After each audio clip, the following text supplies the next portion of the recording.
എങ്ങനെ പോവും അല്ലേ? കമ്പനിയിൽ നിന്ന് ഞങ്ങളെ കുടിയൊഴിപ്പിക്കാൻ വന്ന ആളല്ലേ?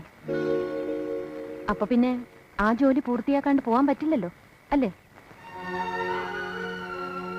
ഞങ്ങൾ എന്ത് തെറ്റിയിട്ടാ സ്വാമി ഈ ദ്രോഹമൊക്കെ ഞങ്ങളോട് ചെയ്തത്?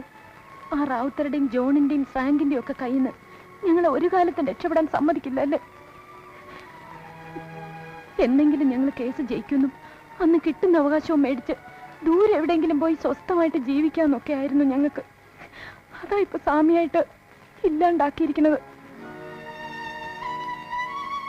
ഇനി എവിടെ ആയാലും എന്താ, ഈ ദുഷ്ടന്മാരുടെ കൂടെ ജീവിച്ച് മരിക്കാനാണ് ഞങ്ങളുടെ വിധിയെന്ന് കരുതി ഞങ്ങൾ സമാധാനിച്ചോളാം.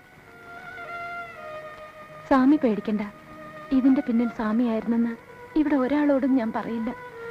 ഇനി ഞങ്ങളെ ഇവിടുന്ന് ഇറക്കി വിട്ടാൽ പോലും എനിക്ക് സ്വാമിയെ ഒറ്റ കൊടുക്കാൻ പറ്റില്ല. അത്രയ്ക്ക് ഇഷ്ടമായിപ്പോയി എനിക്ക് സ്വാമിയെ.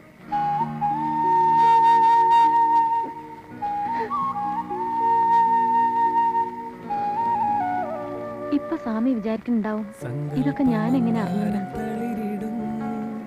ഇവിടെ ഞാൻ അറിയാൻ ശ്രമിച്ചിട്ടുള്ളത് പോലെ വേറെ ആരാ സ്വാമി അറിയാൻ ശ്രമിച്ചിട്ടുള്ളത്? അങ്ങനെയെല്ലാം അറിഞ്ഞ കൂട്ടത്തിൽ സ്വാമിയുടെ മനസ്സിലുള്ള കള്ളത്തരം കൂടി അറിഞ്ഞുപോയെന്നേ ഉള്ളൂ. ഇന്നൊന്നുകൂടി ഞാൻ അറിഞ്ഞു, ആ മനസ്സിൽ ഒരിക്കലും എനിക്ക് സ്ഥാനമില്ലാന്ന്.